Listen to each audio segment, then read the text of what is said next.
Imagine this for a second. You're in New Delhi on a crisp winter morning, and there's this feeling in the air. It's a rare mix of pure ambition and this electric energy, the kind you get right before you know something huge is about to happen. Well, that was the scene for what many are calling a defining moment in India's tech story, the AI Summit India. And under that one roof, you had this incredible melting pot of minds. Entrepreneurs from Bengaluru, top-tier researchers from the IITs, policymakers from just down the road in New Delhi, and of course, global tech leaders flying in from Silicon Valley all the way to Singapore. The place was packed. And you know what's fascinating is that every single person there, from the student volunteer to the big-name keynote speaker, was united by one single powerful question.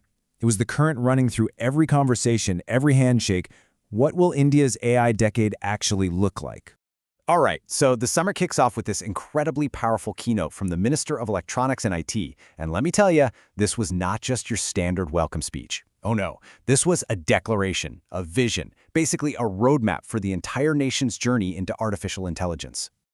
So this grand vision was broken down into three clear foundational pillars.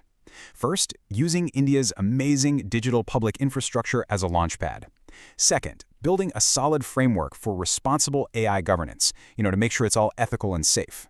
And third, and this is so important, nurturing grassroots innovation, making sure these new tools and ideas reach every single person. And let's be clear, this isn't starting from zero. Not even close. India is already home to the world's largest biometric ID system and has one of the fastest-growing startup scenes on the entire planet. The message here was loud and clear. India isn't just trying to catch up in the AI race, it's planning to be a leader, but on its own terms. And this really gets to the heart of it. The vision laid out couldn't have been more citizen-focused. The main point wasn't just about boosting the economy or serving big companies, it was about empowerment for 1.4 billion people. Okay, so that's the big picture vision from the top. But where the real rubber meets the road, well, that was on the exhibition floor. The energy there was just electric. You could literally feel the innovation buzzing all around you. For instance, you walk over to one booth and there's a startup from Hyderabad showing off this AI-powered system that can predict pest outbreaks for farmers. Think about that. It could save entire harvests. This isn't just code, it's a lifeline. Then, a few feet away, you meet this health tech founder from Delhi. She's showcasing a diagnostic tool that uses cheap, accessible imaging to spot early-stage tuberculosis.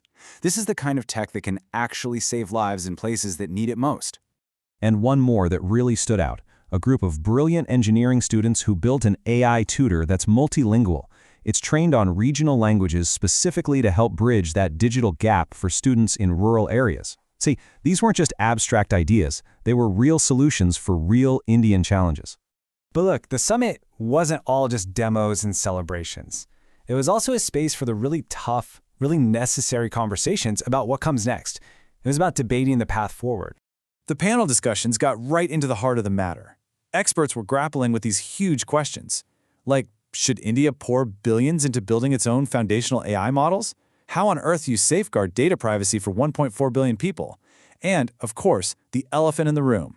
What happens to traditional jobs when automation becomes widespread? And as people talked about what's happening globally, the corporate-led race in the West and the super strict regulations in Europe, it just became clearer and clearer that India is determined to forge its own path, one that's pragmatic, democratic, and built for incredible scale.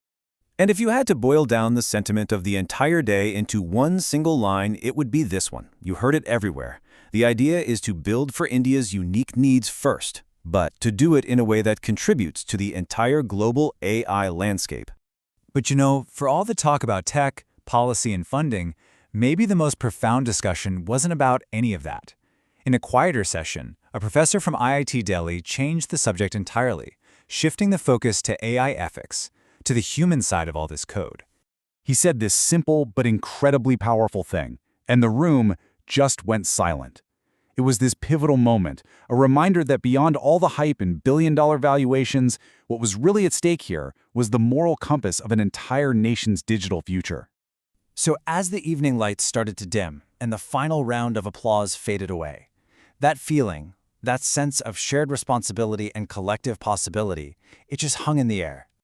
Now, India is no stranger to massive technological leaps, right? We've seen it with space missions, with digital payments, but this, AI, feels bigger.